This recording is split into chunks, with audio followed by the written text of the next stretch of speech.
Assalamualaikum warahmatullahi wabarakatuh. Perkenalkan, kami dari kelompok A1 Calon Guru Penggerak Angkatan 7 Sungai Penuh Provinsi Jambi.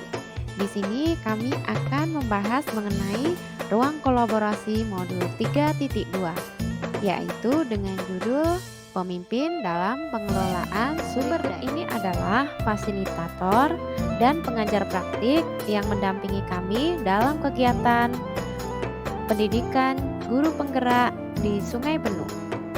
Fasilitator kami yaitu Dr. Andes Haji Sugeng Bagio Suhardiman, MPSI.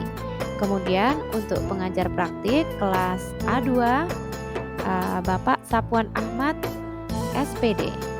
Dan untuk pengajar praktik kelas A1 yaitu Bapak Masindra Prisma Saputra, SPD. Dan perkenalkan kami dari kelompok A1 dengan ketua yaitu Bapak Hendra, SPD dari SD 021 _11 Sungai Penuh. Kemudian ada anggota 1 yaitu Ibu Atu Trilona, SPD dari SD Negeri 002 _11 Pasar Sungai Penuh. Kemudian untuk anggota kedua yaitu Ibu Silvi Andriani dari SMK Negeri 4 Sungai Penuh. Dan untuk anggota ketiga yaitu Ibu Sunarmi, SPD dari SMK Negeri 4 Sungai Penuh.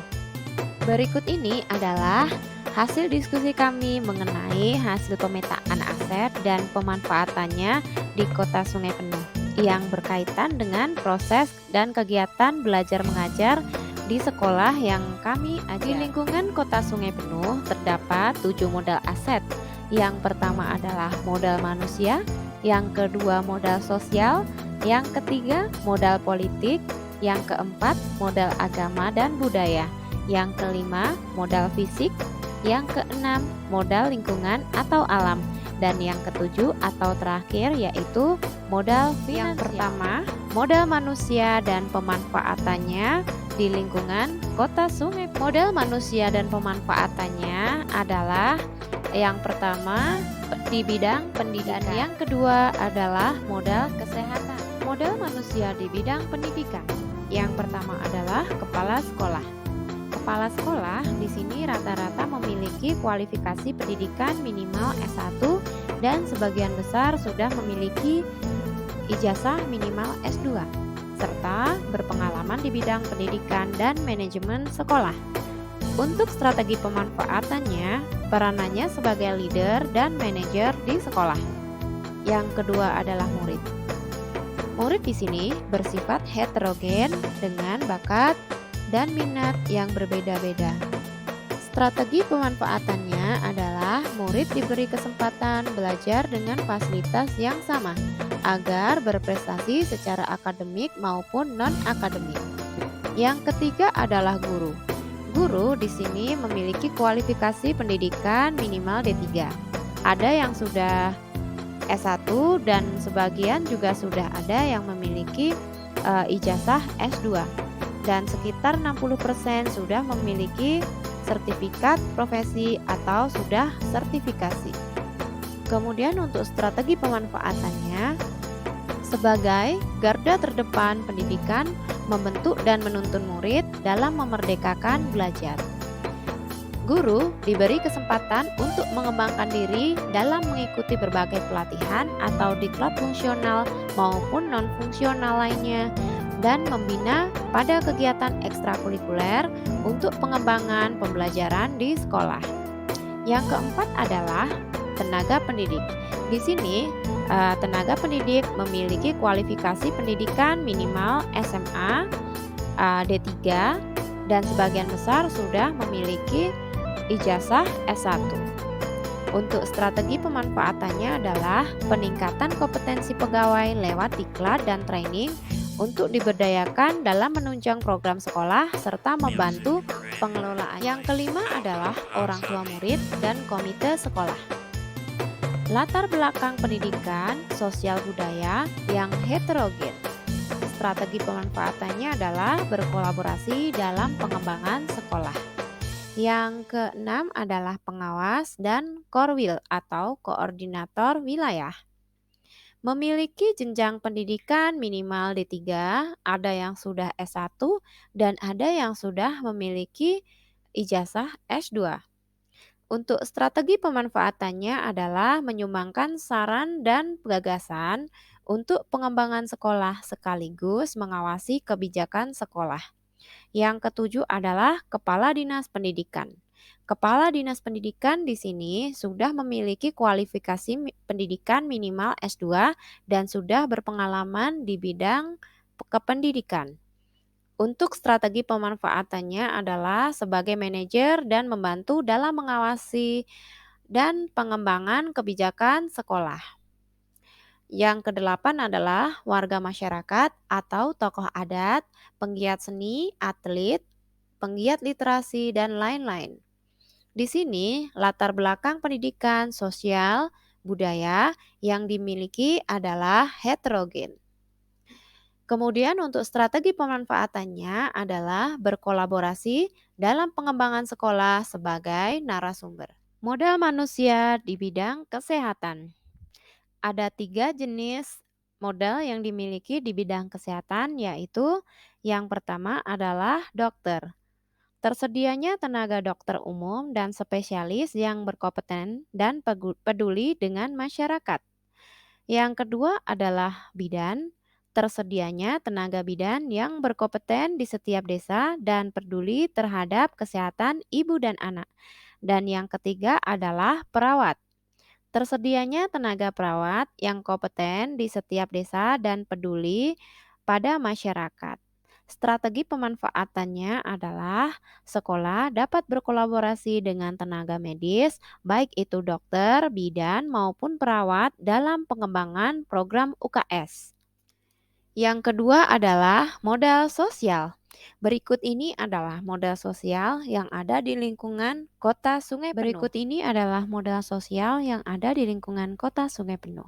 Yang pertama adalah PGRI, yang kedua PMI, yang ketiga Kuarcap, yang keempat Komunitas Guru, yang kelima PKK, yang keenam Persatuan Depati Ninik Mama, yang ketujuh Karang Taruna, dan yang kedelapan adalah RT atau RW. Strategi pemanfaatannya adalah berkolaborasi dalam pengembangan program sekolah, baik dalam pengawasan maupun sebagai narasumber yang dihadirkan di lingkungan sekolah. Yang ketiga adalah modal politik. Berikut ini adalah modal politik yang ada di lingkungan Kota Sungai Penuh. Modal politik yang ada yaitu yang pertama adalah DPRD, yang kedua pemerintah daerah, yang ketiga dinas pendidikan kota, dan yang keempat adalah kepala sekolah. Untuk strategi pemanfaatannya adalah melahirkan kebijakan-kebijakan yang berorientasi pada peningkatan kualitas pendidikan. Yang keempat adalah modal agama. Di daerah Kota Sungai Penuh, mayoritas masyarakatnya beragama Islam dan minoritas terdapat masyarakat yang beragama lain. Walaupun demikian, kerukunan dan toleransi umat beragama sangat terasa. Selain itu, terdapat pula beragam budaya dan kearifan lokal yang bisa dimanfaatkan untuk pendidikan di lingkungan Kota Sungai Penuh. Berikut ini adalah modal agama yang ada di lingkungan Kota Sungai Penuh. Contoh modal di bidang agama yang dapat dimanfaatkan adalah yang pertama, terdapat tempat ibadah bagi masyarakat, yaitu masjid dan gereja. Yang kedua adalah adanya pondok pesantren. Dan yang ketiga adalah adanya TPQ atau tempat pengajian Quran di setiap masjid atau musola. Untuk strategi pemanfaatannya adalah sekolah bisa menjalin kerjasama untuk meningkatkan karakter anak dalam bidang keagamaan dan bisa juga menjadi narasumber kegiatan keagamaan di sekolah atau seperti misalnya mengundang tokoh agama atau ustazah dalam kegiatan-kegiatan di sekolah. Misalnya dalam memperingati hari Maulid Nabi ataupun hari-hari besar Islam modal lainnya. Budaya di lingkungan Kota Sungai Berikut Penuh. Ini adalah contoh modal bidang budaya yang ada. Yang pertama adalah adanya sanggar-sanggar kesenian daerah. Yang kedua, terdapat sanggar kesenian Ilok Rupo. yang melestarikan kebudayaan seni tari dan musik tradisional daerah Sungai Penuh, yaitu sike, rebana, gong, dan lain-lain. Yang ketiga, terdapat beberapa sanggar batik Sungai Penuh yang melestarikan batik tradisional dengan menggunakan motif incung dan gambar motif lain yang menjadi ciri khas kota Sungai Penuh. Yang keempat, terdapat dua buah sanggar sekolah incung yang mempelajari tentang aksara incung, yaitu aksara asli peninggalan suku Kerinci.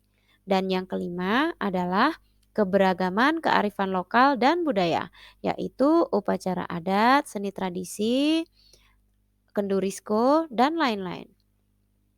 Untuk strategi pemanfaatan, pihak sekolah bisa menjalin kerjasama dengan sanggar tersebut dalam program pengembangan kurikulum muatan lokal atau budaya daerah yang bertujuan untuk mengenalkan kepada murid tentang kebudayaan daerah, menjadi narasumber dan pelatihan dalam kegiatan ekstrakurikuler. Yang kelima adalah modal fisik. Modal fisik di lingkungan kota Sungai Penuh, yaitu berupa bangunan, infrastruktur, atau sarana prasarana. Di kota Sungai Penuh juga terdapat beberapa bangunan yang dapat dimanfaatkan untuk kelas atau lokasi melakukan kegiatan atau proses pembelajaran, laboratorium, pertemuan, ataupun pelatihan yang lainnya. Contoh modal di bidang fisik. Yang pertama adalah bangunan sekolah beserta sarana dan prasarananya, mulai dari jenjang PAUD sampai dengan universitas. Yang kedua adalah perpustakaan daerah Kota Sungai Penuh. Yang ketiga adalah pasar tradisional yang bernama Tanjung Bajure. Yang keempat adalah gedung olahraga. Yang kelima adalah gedung nasional. Yang keenam adalah lapangan terbuka, yaitu lapangan Merdeka, lapangan Pemda, dan lapangan KONI. Yang ketujuh, peninggalan-peninggalan bersejarah, yaitu Masjid Agung Pondok Tinggi, Masjid Raya Sungai Penuh, Masjid Raya Rawang, Batu Sorban, Batu Gong, Makam Depati Payung, Rumah Empat Jenis, Sumur Pulai, Rumah Lari, dan yang lain-lain. Yang kedelapan adalah Museum Kota Sungai Penuh, koleksi cagar budaya Dusun Baru. Yang kesembilan adalah terdapat dua rumah sakit umum daerah, yaitu RSUD MH Thalib dan RSUD Haji Bakri. Dan yang kesepuluh adalah jaringan internet yang baik yang dapat dimanfaatkan oleh masyarakat Kota Sungai Penuh.